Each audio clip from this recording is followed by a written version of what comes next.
I feel passionately that livestock have an integral role in the farmed environment, and a positive one.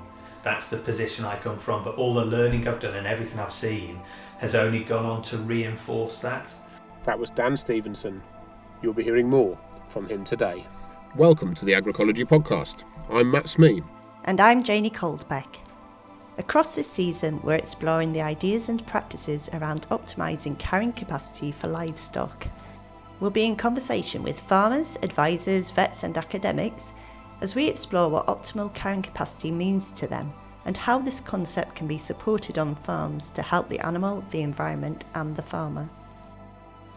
So my name's Dan Stevenson and I am IFM manager at LEAF. So IFM stands for Integrated Farm Management, and it is our approach to sort of holistic farm management, looking at everything together and seeing how they're linked in. The IFM team within LEAF are responsible really for the projects. We work with a lot of project partners. We also look after our network, which is a network of 40 demonstration farms and 18 innovation centres. So they would be academic institutions generally that are doing a lot of work in this area. And we do a lot of the farmer-facing resources as well, so the support materials that really help deliver LEAF's mission and LEAF's goal. You just talk a bit about your background, sort of how you got into LEAF and what you were doing prior to, sort of 6 months ago almost. Yeah. So I've been in this role and working for LEAF for 6 months. Prior to that, I was a farm animal vet. So I graduated as a vet in 2004, worked in mixed practice in the Peak District for nearly 3 years, and then went into purely farm practice in Cheshire, doing a lot of dairy and beef and sheep as well. So an entirely farm-based practice, and we ended up with about 30 vets just working on the farm side of things, so big operation.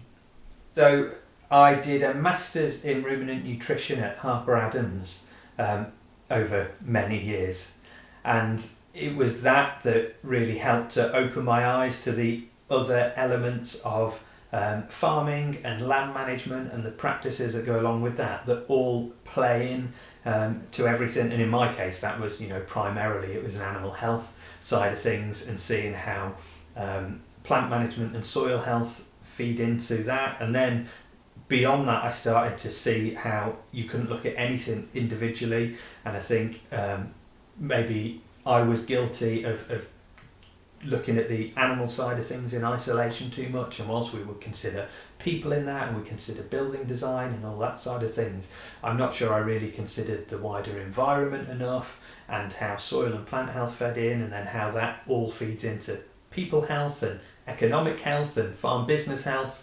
So that was what really opened my eyes to it.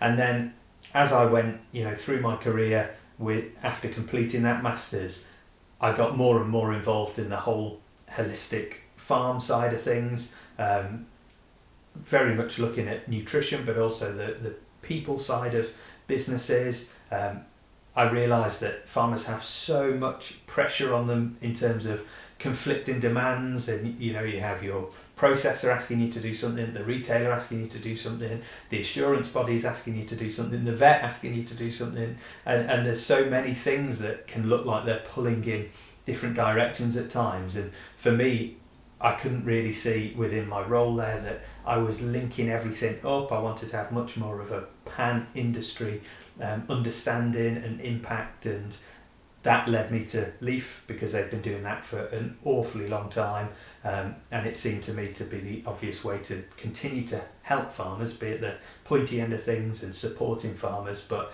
in a more sort of joined up way, was my hope. That's something that's come out from these interviews for this podcast, and maybe it's the people that we've chosen to interview, but whole farm systems, holistic thinking, it just keeps feeding back into that. And it's really interesting that you've gone on that journey, sort of trajectory, whereby you, I guess as a vet, you need to be quite focused and single-minded, because that's what the farmers are asking you to come into to help advise, fix, support on. But through doing the masters and just through general learning, you sort of like, hang on a minute, I've got to be more holistic in my thinking. Yeah, definitely. There's a huge amount to learn, and even just being relatively narrow focused in terms of ruminants, cattle and sheep. There's still a massive amount to learn in all sorts of different farming systems and just the bare basics of that. And so it can be hard to find the headspace and the bandwidth to start thinking about all sorts of other things. But then once, certainly in my case, once my mind got open to that, then there was no stopping it really.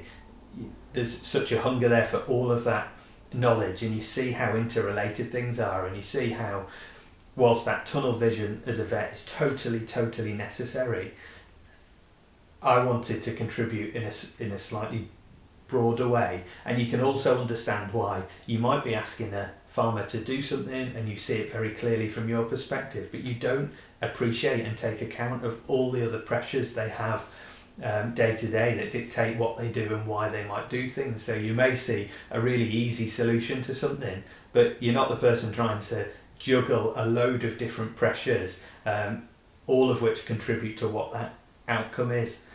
So that there was that appreciation as well of how much people have to really juggle, and we can be incredibly narrow focused, which has its advantages but doesn't necessarily provide all of the joined up thinking that I think is necessary to where we're going. You may not have an answer to this, but I'm just curious as to, it's a long journey to do part-time masters whilst you're doing a job. I know about that because I'm currently finishing mine. It is very similar arc, which is, well, apart from the veterinary bit, but was there any particular moment that was an inspiration or something that really flipped the switch, or was it a gentle transition of mindset to this kind of, I need to be thinking more holistically and more as a whole farm system? What made the change for me was the realisation that without good nutrition, and maybe in the discussion we'll broaden that out, to nutrition in its very wide terms for any biological system, but if we're thinking about the animal side, I realised that without good nutrition, then nothing could be built on top of that. So you could look at an end point of a disease and you could know all the bacterial names in the world and you could know what the etiology was and all of that type of thing, but you would never fix it unless you had the foundations right, the foundations of health and nutrition. And then I realised, and this might have been my learning or it might have been the way it was taught, that I didn't know a massive amount about nutrition. We probably had 2 days lectures on it in university. So I thought, right, I have to learn more about this. So how do I do that? All right, this will be a structured way to learn it. So my approach to anything I don't know about is to totally throw myself into learning as much about it as possible. And that's where the masters came from. And then as I went through that, I realised that foundation of nutrition and health and balance, and I think balance is really important, was critical to everything that went beyond it. And through that master's study and meeting lots of people in there, there wasn't many vets that did that, so I met people from across the industry, agronomists, feed formulators, all of that type of thing. I realised that everything played in to that jigsaw, and that getting that basis of balance and biology and nutrition was critical to all of those things. So I think it was that realisation of the importance of nutrition to animals that flipped the switch, and then everything built on top of that. We are talking about and exploring this idea of optimal carrying capacity, what it means. And I'm just asking every interviewee what it means to them from their situation, or from, and some farmers have spoken about it from a farm perspective and a landscape perspective. Some have done just one or the other. Just sort of what does the term optimal carrying capacity mean to you? So for me, that goes back to that bit we just touched on, which is about balance. And so with what resource you have available to you, what best balances with that in terms of output. But then that takes you back a stage and you have to work out what your aspirations and what your targets are. And I think that's really critical if you think of from an advisor's perspective, and that is the capacity I'd have operated in before. You can be very guilty of deciding you think you know what somebody's aspirations and targets are, but actually you have to establish those. If you're a farmer, you have to establish them. If you're advising and working with farmers, you have to establish what those are and not make assumptions, because those aspirations may be linked to lower inputs, they may be linked to quality of life, they might be linked to a specific market, exploiting a specific market or output. And so you can't, in my view, consider carrying capacity without thinking about what the output and what your targets are. And then when you know that, you can think about, well, how do I achieve that in balance? And for me, that carrying capacity is the point at which you are minimising negative outcomes either on the animals or on the land. So if you think about some of the problems I might have faced in my previous career, they could have been a consequence of the carrying capacity being wrong. So stocker densities, for example, being excessive. And that was never through anybody's ill intent. It was normally because that was what was necessary to keep a business going in the system that they had adopted. And so I think if you get your carrying capacity right, you are minimising negative outcomes on environment and animals, and therefore by extension people as well, whether that's people involved in the farm or the wider people environment, consumer environment and biological environment as well. It's been a really interesting question to ask that, because the answers have been very different. You encapsulate that perfectly. If we're talking about a livestock system and a grazed livestock system, it might be maximising your outputs of forage, and so then everything follows on from that. Or it might be thinking about what the yield of your land is and deciding how you define that. Do I define my yield as a number of calves finished per year, for example, or do I define my yield as the forage I can grow, and then the animals follow on from that? And you'll have different approaches to that. So you will have somebody who talks about what their output is in terms of animals, and if that's where you're coming at, then you might be needing to prop up your land quite a bit with an awful lot of bought in stuff. That's still a business objective. Or it might be saying, okay, well, this is how much grass I know I can grow in a year, and so therefore this is how many animals I can support. So it's looking at what your yield is and how you define it and working back from that. Sort of talking about the benefits livestock bring to the farmed environment in a general way, and that could be just your understanding of livestock impact, positive impacts, but also if you've got specific examples, feel free to draw them as well. So the first caveat I always put in here is I feel passionately that livestock have an integral role in the farmed environment and a positive one. And so I always have to put that caveat in, because that, whether there's confirmatory bias or whatever you might describe it as, that's the position I come from. But all the learning I've done and everything I've seen has only gone on to reinforce that. So whilst I've seen a lot of different livestock systems, some good, some bad, and I've seen some arable systems, some good, some bad, there's a good and bad way of doing every system. The more I learn, the more I realise, in my view, that livestock do have a very positive role to play. And so one part of that is integrated and circular systems. So I've had the pleasure of visiting some amazing arable farms since I've taken on this role that I wouldn't have seen necessarily in the past, although we did work with some primary arable farmers who had livestock that we'd have dealt with as part of their system. And so all of these arable farmers that have integrated livestock that I talk to say it's been a massively positive thing, and that can be from a soil health perspective if they're managed appropriately. It could be from a biodiversity perspective. Another area that I think can be overlooked is an enterprise stacking approach. So when I went and visited an arable farm last week, they were talking about the outputs from any piece of land, and they were talking about how they would have their cash crop, and then they would put their cover crops in, and they would have livestock on top of that. So suddenly they were getting an extra output from that field that they may not have done before. And then they went on to talk about how their yield mapping had demonstrated those areas that they had practiced rotational grazing on had yielded better than the ones that they hadn't in exactly the same field. So I could see it from a yield perspective as well. You can also reduce your bought-in outputs, your bought-in inputs, so it can have a financial benefit.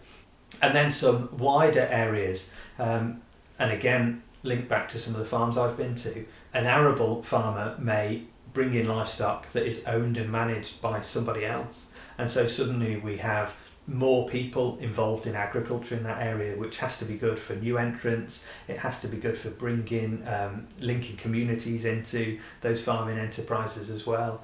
The other thing, and again I'm biased, I feel animals are a very good way of bringing community in, because an awful lot of people like animals. There's also a really interesting story to tell about them. They're fascinating creatures. Learning about the interactions in a group of cattle is an amazing thing. So suddenly we have another way of bringing the wider community into farming, which has to be good from an awareness and a retail perspective, because there's a really nice story to tell around those animals as well. And promotes farmer collaboration. So in that example we've had before, where primarily arable farmer might be then utilising a livestock owner to come on and graze their cover crops and fertilise the land, and using rotational grazing to improve soil structure. We've suddenly got two farmers working together that might not have done before, and it can be an incredibly isolating job, increasingly being a farmer. And so again, from a mental health perspective, from a resilience perspective, bringing in those other businesses and those other farmers have to be good. And then probably finally, I think there's an increasing demand to buy well wherever people have that opportunity and that luxury. And so if we're looking potentially at diet change, probably a wider discussion, then possibly buying less and buying better may be one option to achieve that. And if we have livestock of known provenance, we do livestock farming incredibly well in this country. We have mega standards of welfare, and we have a really good climate for it. And so if we're then able to promote livestock of known provenance, we're suddenly answering that question as well, in terms of people buying well, being able to buy responsibly, knowing what impact or otherwise those animals have had. Brilliant. It's interesting your focus on not focus, but you're highlighting the mental health aspect and joining those dots together. It's not really something that's come up, and I thought I'd get more from some of the interviewees around how their approach to managing livestock, particularly the farmers, has supported their mental health because it's changed their workloads. Well, on that note, I think animals and livestock are positive for mental health. There is times when I would disagree with that. You get that phone call at 3 a.m. and your rotationally grazing cattle have escaped through the electric fence and are running through the village gardens. That will probably compromise that, but generally I think they are a good thing. And also, as a vet, you perform an additional role a lot of the time. You see people doing their best, and you see people in their worst times. You see families grow up, you see marriages come and go, you see people passing away. And so as a vet, you tend to be a bit of a central counselling point as well. And I was a mental health first aider and did a lot on that side of things. And I think awareness is improving, but to not look at how the mental health benefits would be there as well, I think would be a real shame to neglect that, because it is such a big area. I mean, the other thing, when I spoke to farmers about how they maybe have changed their approach, and part of that approach may have been livestock integration, for an example, when they talk about how they've tried to farm in harmony with nature, they've all said, without exception, that the satisfaction they get from their job now was far greater than they had in the past, because of, all sorts of reasons. There's that less sort of formulaic approach they might have had to take before. There's more being in tune with what's around you, and all of them have said that's helped the mental health side of things as well. So a bit of an extension on from the livestock, but I think it's all part of that same story. As we've been exploring this kind of idea of optimal carrying capacity and the benefits that livestock brings to business, and a lot of the talk comes down to intensive versus extensive systems, and there's lots of scales within that, and I'm in no way, shape or form saying this is a good way, this is a bad way. Getting from your perspective, exploring and understanding the differences that extensive and intensive systems have within a balanced system, within something that's maybe optimised rather than maximised, and how that, just sort of the classic thing, welfare, ecological benefits, those two sort of headlines things. What did you see? What do you see the big differences and some of the problems coming out of the two different systems? So I would second your view there of not vilifying either system. And for me, you reduce anything down to a binary debate and you've lost all the nuance. And the more you learn stuff, the more you realise there's so much detail and nuance to things.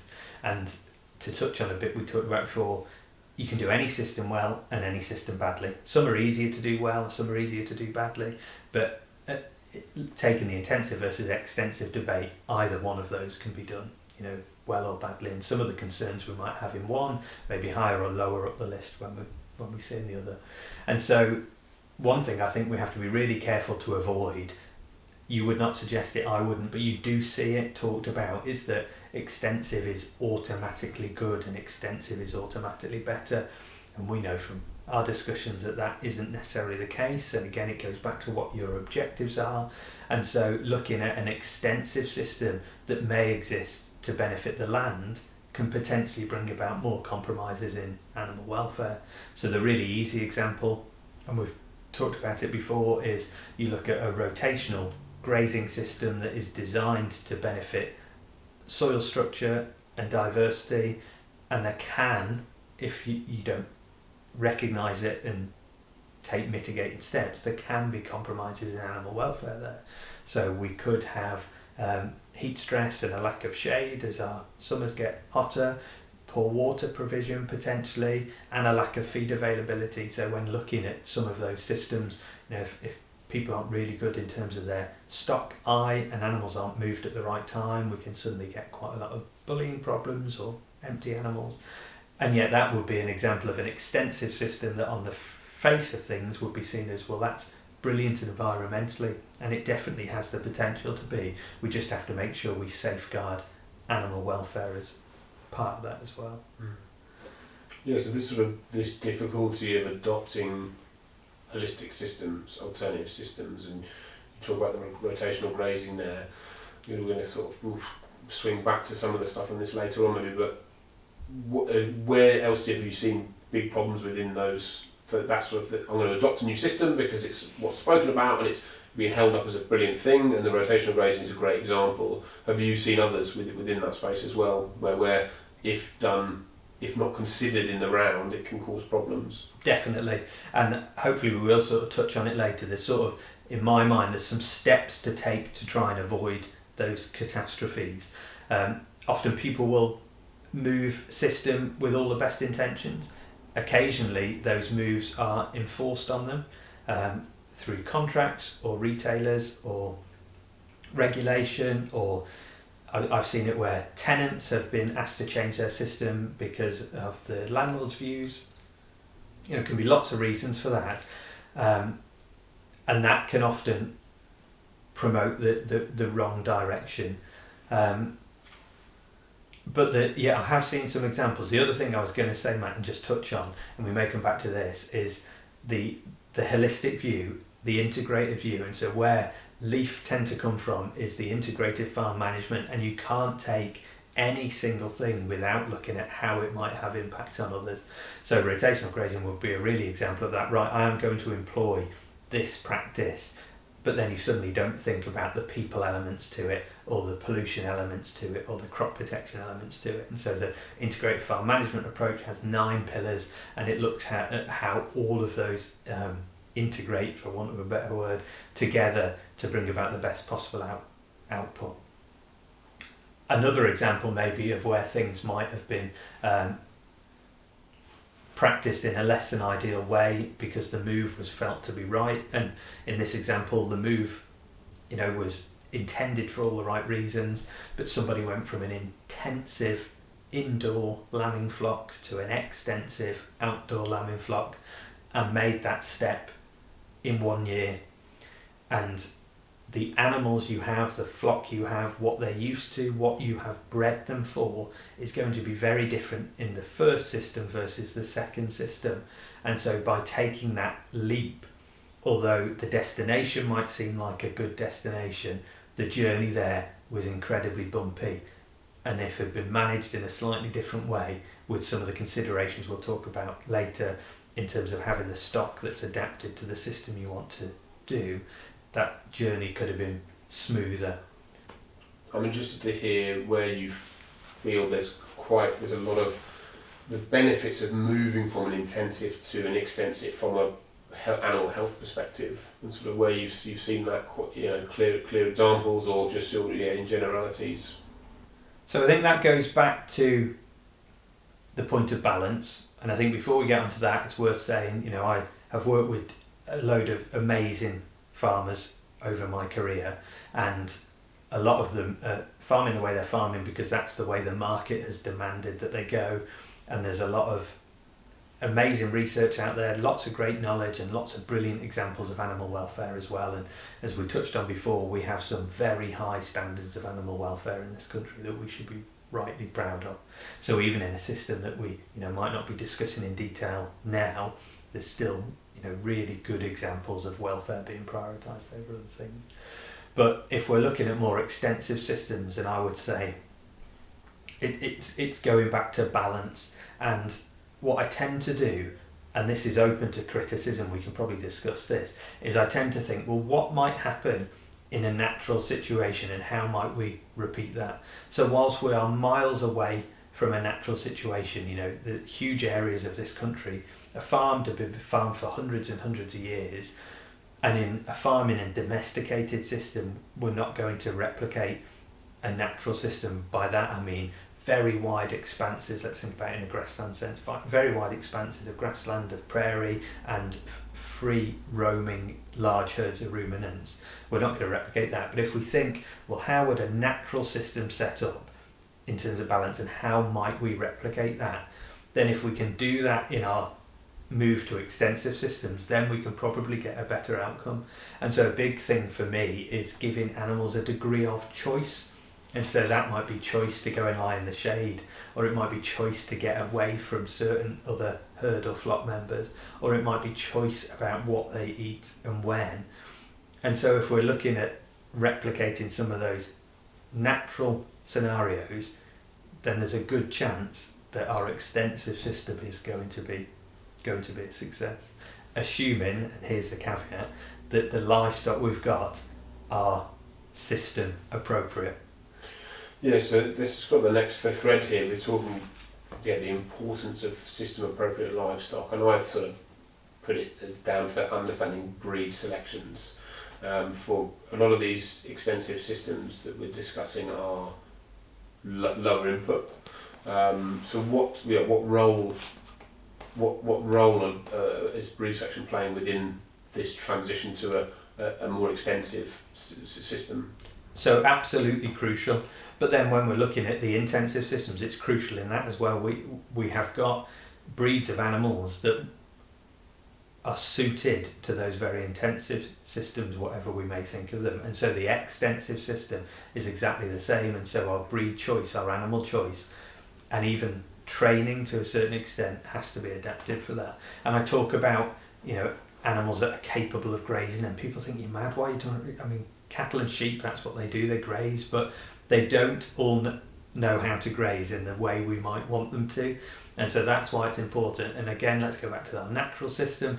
There's an awful lot of knowledge and experience transfer through the generations of cattle and sheep in those sorts of systems, and so we need to replicate that type of thing as well. And so looking at animals that were bred to thrive in whatever system we might be adapting or adopting is a really good place to start.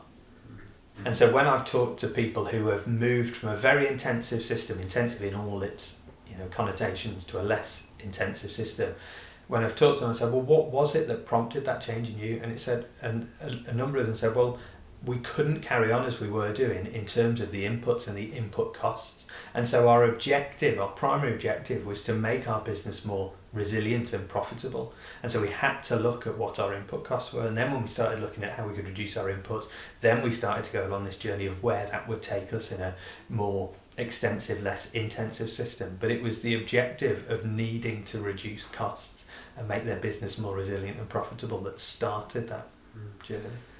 The people, the farmers I've interviewed, the benefits of their system being where they are closed loop, and just kind of this, they maybe weren't in the beginning and they've transitioned to that, and the health of the business is so much better. Yeah. But it took time. It was a gradual step-by-step process. So I'm just going to swing back to this kind of the difficulties of adopting new strategies. So you've spoken about the rotational grazing issues, and sort of heat stress, feed availability, inability for animals to express natural behaviours. One thing you said was about the steps to adopt new practices. So was that just related to integrated IFM stuff, or have you got a set of steps that you'd not recommend that you would say need to be considered? Well, it's sort of related to both. So IFM talks about that, but also in more general terms, you'd say, all right, well, know what your starting point is, and then know what your destination is, and then sometimes people will make that leap in one, and that's probably destined to fail or be quite a rough ride. You may come out the other side of it. But if you can break down that from where you're starting to where you want to go to in little steps, start with the really easy wins and the low-hanging fruit, and then you can move step by step. It makes it much more manageable and your chance of success is better. So the starting point is, where am I beginning and where do I want to end up for my business? That could be a financial, that could be a number, in terms of profit or otherwise, or it could be where you want to get to in terms of what length you want your grazing system to be, or how many animals you want, or how many days holiday you want a year, or any of those sorts of things. And then you can start to break it down. Okay, what might first steps to get in there? And your first step might be making sure you've got the appropriate animals, or first step might be making sure that you're growing more forage or putting more species in, or offering more alternative forage in terms of browse and trees and hedges and all of those sorts of things. So it's just breaking it down into manageable chunks and starting with the really easy wins. One thing that came up was building the farmed environment to offer systems or choice to animals. So whether it's you're building in nutrition through how you improve your grass and your permanent pasture, or you're building in nutrition in the diverse lay that you create, or you're planting trees so you can create tree fodder, and looking at it from that side of things, it takes a long time. So that frames the speed of transition a bit. Definitely, yeah, and clearly my interest is in this area, but nutrition is a really good example of that. And what is nice, and I'm not an expert in this area, but what seems to me to be a benefit is that with increasing SFI options and funding streams, they actually lend themselves to increasing that diversity of diet. And what I often come back to is, as humans, we're constantly told to eat a rainbow. It always appears, and yet we don't, at least in my experience, think of animals necessarily in the same way. And that diversity of diet should be there, and they're incredibly good at knowing what they need and when they need it. And there's countless anecdotal examples that people have told me, and it would always be the grandparents on the farm that would tell me. They would say, when we walked the herd up the lane for milking in the morning, the one that was at the back that was sick, that turned out to have a digestive upset, she'd always go for the ivy. Or we all know of the story of willow and self-medication with the active ingredient of aspirin in the willow. There's all of these sorts of examples. An ex-colleague of mine used to work at a university in Australia. They would bring sick animals in, they would blood test them and see what they were deficient in and what was wrong with them, and whilst waiting for the results, they'd go around the campus and they'd get loads of different examples of trees, and they'd give these animals all the options. The animals would always go for one, and they'd know before they got the blood results what those results are going to tell based on what plant the animal went for. So they're really good at knowing what they need and when. We just have to give them the choice to express their natural innate knowledge. And so you're right, building up that over time. And so planting a whole new diverse hedge with trees in there is going to take an awful long time, but actually the next time you reseed somewhere, thinking about a range of plants you're going to put in there is one thing that you can do really easily. Or even over sowing or stitching in some diversity into existing lays. All of these things can be done, and what that does is it offers them diversity of what's in front of them, but crucially what they do underneath the ground, underneath the surface, is really important in terms of how they complement each other and where they draw things up from. And so we would suddenly find we had far less mineral deficiencies and mineral issues when we had, and this is anecdotal, when we had a diverse range there, because varying root structures and depths were pulling things up from different places. So that would be an example of, exactly as you say, Matt, it's a nice easy start, isn't it? It's a nice step along that journey. So on that front, I often go back to knowing what you've got. So you can't always put numbers to everything, and the vet bit of me always wants to know the detail of stuff. and I accept that actually some things are beyond that. It's a feeling, it's experience, it's knowledge that's passed down. But equally, knowing what you've got and therefore knowing what you need to patch in is really crucial. And so if you start from a really basic thing, so we'd often talk about ewes coming up to lambing and feeding conserved forages, and then how you might need to alter that diet to support their needs of the growing lambs. Unless you know exactly what you're dealing with, you're just guessing at what you patch in, and generally you'll tend to go one way or the other. So you give them far too little and have problems, or you give them way too much and have all of the costs associated with that. So whatever your nutritional plan is, it has to start from, right, what have I got available to me and what does that offer to the animals? The challenge sometimes is that testing a ryegrass, either ryegrass silage or fresh ryegrass, that's dead easy. There's all sorts of baseline figures that exist. You can send that to a lab and get fairly accurate figures back. Whereas diverse lays that vary month to month, year to year, farm to farm are far harder to test, and the same background figures don't exist for that. But I'd still suggest know where you're starting off from, and you can do various herbage tests. You can even go out and just assess what you've got. Plate meters won't work as well for a diverse lay, but go out and have a look. Right, this is what I've got, this is how much they're eating.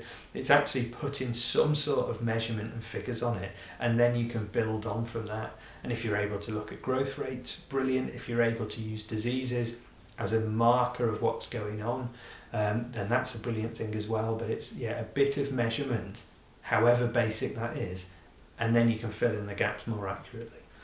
Talk about nutritional requirements for within diverse systems or within closed loop systems. Getting the right advice for that, can that be quite tricky because the breeds are more unusual, they have different requirements? It can definitely be tricky, and I think farmers are limited by people that have that holistic view and experience as well. There's brilliant people out there, and there is people who have that holistic view, and there's also lots of people who are experts in their individual field. But sometimes linking up animal health, agronomy, nutrition, soil health, business performance, that can be really, really difficult to do. That's where the peer-to-peer learning is brilliant in terms of farmers learning from farmers and other experiences there. And also, and I say this from my own perspective, I can't talk from anybody else, I was taught and learned in a very conventional way. You're taught about this causes this, and this is how you sort it, and sometimes you do need to broaden that out, maybe go back to knowledge that we may have lost, and link everything up. And I don't think we always do that. I think people are quite focused on areas that they need to be, and sometimes advice is linked to sales as well, and that can be a tricky thing to navigate. So the last little bit here is just about looking at emissions. I feel like you can't talk about livestock without talking about emissions or acknowledging in some way. Livestock are often vilified when it comes to talking about the climate. And I'm really interested in how it makes you feel as someone who's been around livestock for a very long time. So it takes me back to that bit we said right at the beginning, the caveat that I am massively pro livestock agriculture and the role of livestock agriculture in the wider food production system. So start with that. So immediately you can feel quite defensive about it, and you can feel like an awful lot of negativity is loaded up at the door of livestock agriculture. But then also you have to acknowledge that there is an emissions cost to livestock agriculture, and there is other negatives to it, and we have to consider those. That then takes me on the flip side, where we talk about how we measure the negative or the positive effects of something, and that's where I think things get tricky. So if we think about emissions and a carbon cost to something, that's quite nice because you can put a number on it, and people like numbers, and it's one aspect, and it's gained an awful lot of momentum across all sorts of industries, so that isn't about to go away. But it is overly simplistic in my view, and a big issue I have with the belief that all meat is the same, all beef is the same, and that book values exist, and they may be derived or an average of lots of systems or derived from other countries. So that's the first thing. So the thing I always say about this is all meat is not the same, but I'm not sure that we have all of the tools and all of the numbers in our armoury to truly represent that yet. So then, to me, that takes it beyond purely the emissions debate and into other ways of measuring the positive or negative impacts of something. And as we've touched in our debates before, for me, there is a lot more positives to having livestock integrated into a food production system, whether at a local level or a national or global level, than simply the emissions discussion on stuff. So, I'm involved in an awful lot of discussions and working groups and steering committees, and they will often talk about the carbon cost of something. The carbon cost being derived from a global system that takes into account deforestation, that takes into account an awful lot of imported protein sources, and that is very different to the cattle that are put into an arable system that graze cover crops, that don't eat any imported protein at all, that decreases the necessity for nitrogen fertilisers on that arable land. And yet I don't think we have the scope to differentiate between those two things. So there has to be other measures, and there has to be other information out there for consumers to make their choice. And then also, and I had a really interesting debate with somebody at an agricultural show, and they wholeheartedly believed in a vegan approach to life, and we talked around some of the biodiversity benefits of cattle and having those on an arable farm, and what that does for the insect life and what that does for soil organic matter and therefore the soil biology beyond that. And these were things they had never ever considered, and these were people who were very much interested in this debate because they'd come to a farming event to have these conversations with people, and yet their attitude towards livestock in the farmed environment was purely negative because it was purely emissions based, and it was purely talking about carbon cost of imported feed and methane emissions, and it wasn't discussing any of the wider benefits. And that was before we got on to biodigesters and methane powered tractors and all the other things that we could talk about, and how diet might affect some of those emissions. So it's a rather lengthy reply on that. My immediate feeling is one of defensiveness because of where I stand and where I come from. But then when I get into that debate, I can appreciate the work we have to do, the negatives associated with it. But then I think the debate needs to be taken beyond purely greenhouse gas emissions, purely carbon, and purely the book values we use for that, to a more nuanced discussion, which takes us all the way back round. And, it goes back to saying that all systems aren't equal. You can do some well, some badly, and there is far more detail to the consideration of where livestock fit in than purely what their emissions might be.